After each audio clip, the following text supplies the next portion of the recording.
시청자 여러분 안녕하십니까? 경제의 맛 이수연입니다. 한 주간 경제 핫 이슈의 흐름을 살펴보는 주간 경제 이야기에서는 부동산부터 금융, 일자리 이슈까지 각종 생활경제 정보를 전해드립니다. 패션 산업은 전 세계 탄소 배출 비중의 10%, 폐수 발생의 20%를 차지할 정도로 심각한 환경 오염을 발생시키고 있는데요.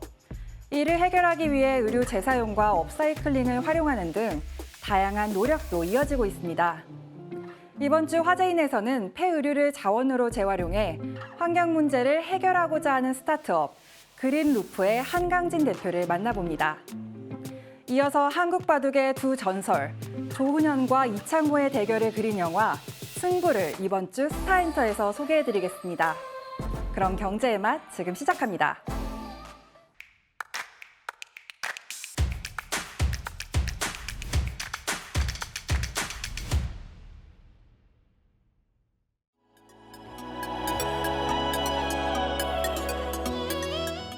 우리나라 사람 4명 중 1명 이상이 반려동물을 키우고 있다고 하는데요. 그만큼 반려동물 양육으로 인한 쓰레기 배출도 늘어나고 있지만 대부분 일회용 제품들을 활용하고 있어 환경 문제 등이 우려되는 실정입니다.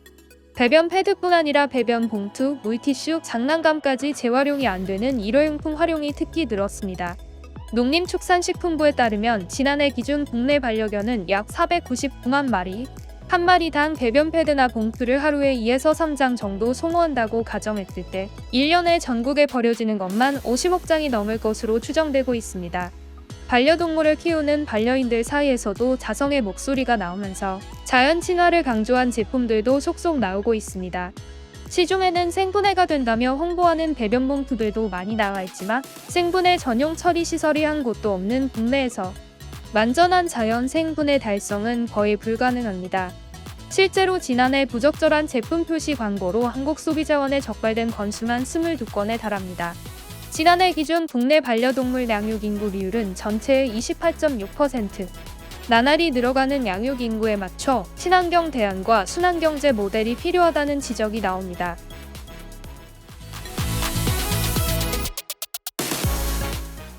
미국 에너지부가 관리하는 민간 국가 리스트에는 북한, 이란, 시리아, 중국, 러시아 등이 포함되어 있습니다. 한국은 테러 지원 국가나 지정학적 위협 국가와는 달리 기타 지정 국가로 분류됐으나 이 경우에도 과학기술 협력에 일정한 제한이 따를 것으로 예상됩니다. 가장 대표적인 제약은 미국 에너지부 산하연구소의 정보 및 연구 협력 접근이 어려워진다는 점입니다. 특히 원자력 분야에서 양국 간 협력이 활발한 만큼 해당 조치가 원전 기술 협력이나 공동 연구개발 프로젝트에 크고 작은 영향을 미칠 것으로 보입니다. 정부는 리스트가 공식 발효되는 다음 달 15일 이전 미국 측을 설득해 한국을 민감 국가 지정에서 제외하겠다는 계획입니다. 이와 관련해 안덕근 산업통상자원부 장관은 이번 주 미국을 방문해 미 에너지부 및 관련 기관과 직접 논의에 나설 예정인데요. 최상목 경제부 총리 직무대행도 정부 서울청사에서 열린 대외경제연안 간담회에서 미국 에너지부의 민감 국가 지정과 관련해 관계 부처가 미국 측과 적극적으로 협의해서 한미 간 과학기술 및 에너지 협력에 부정적인 영향이 미치지 않도록 조치하겠다고 밝혔습니다. 민감 국가 지정이 현실화할 경우 지난 1월 맺은 한미 간 원자력 수출 협력에도 영향이 불가피한 상황인데요. 원전 수출 등을 위해 쌓아온 한미 에너지 동맹에 균열이 생기지는 않을지 민관 모두 긴장하고 있습니다.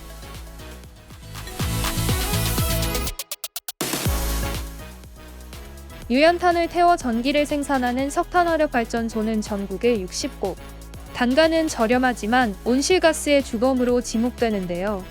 탄소 중립이 전 세계적 과제가 되면서 각국은 노후 석탄화력발전소를 다른 발전원으로 대체하는 추세입니다. 우리나라도 제11차 전력수급 기본 계획에 따라 2039년까지 총 20GW 규모의 석탄발전소를 정리하기로 했습니다. 하지만 경제 버팀목을 잃어버리게 된 지역들은 고심이 깊은데요. 산업통상자원부 연구용역에 따르면 석탄화력발전소 폐지로 인한 경제적 피해는 70조 원에 이릅니다. 2만 5천 명에 달하는 관련 산업 종사자의 고용이 흔들리면서 지역 인구 감소로 이어질 수 있다고 우려하는데요. 실제로 지난 2020년 12월 발전소 2곳이 폐쇄된 충남 보령시는 4년간 2,600여 명이 떠나기도 했습니다. 산업부는 석탄 발전 전환 로드맵을 조속히 수립하고 석탄화력발전소 폐지 지역 활성화 및 지원에 관한 특별법을 제정해 구체적인 지원 체계를 마련하겠다는 방침인데요. 일방적인 재정 지원보단 폐지 부지의 탄소 배출이 덜한 발전원을 지어 지속 가능한 체계를 구축해야 한다는 의견도 나옵니다. 이제는 떠나보내야 할 석탄화력 발전 정의로운 전환이 구현되기 위해선 꼼꼼한 사전 준비가 필요해 보입니다. 1950년 도입된 상속세 제도가 75년 만에 대수술을 앞두고 있습니다. 정부가 도입을 추진하는 유산취득세의 가장 큰 특징은 받는 만큼만 낸다는 건데요. 예를 들어 자녀 3명이 각 5억 원씩 물려받더라도 지금은 전체 유산 15억 원이 기준이 되기 때문에 1인당 8천만 원의 세금을 내야 합니다. 하지만 유산취득세에서는 각자가 받은 5억 원을 기준으로 계산해 비과세 처리됩니다. 인적공제도 개인별 상황에 맞게 개선해 다자녀나 장애인 가구가 혜택을 입도록 했는데요. 미성년자 자녀 2인이 상속받는 경우 현재는 일괄공제액이 5억 원에 불과하지만 앞으로는 기본공제액 5억 원의 나이에 따른 추가공제액까지 더하면 11억 5천만 원을 공제받을 수 있습니다. 법정 상속분과 무관하게 5억 원만 인정해주던 배우자 공제는 10억 원으로 상향 조정됩니다. 이처럼 변경된 제도를 한꺼번에 적용하면 상속에 따른 세금이 대폭 줄어듭니다. 20억 원의 상속재산을 배우자와 자녀 2명이 나눠 받는 경우 지금은 1억 3,200만 원의 세금을 내야 하지만 개편안에선 한 푼도 내지 않아도 됩니다. 정부는 관련 법률 개정안이 올해 국회를 통과할 경우 2028년 시행할 계획인데요. 배우자 공제 폐지 방안은 국회 논의 시 적극 참여하겠다는 입장도 밝혔습니다.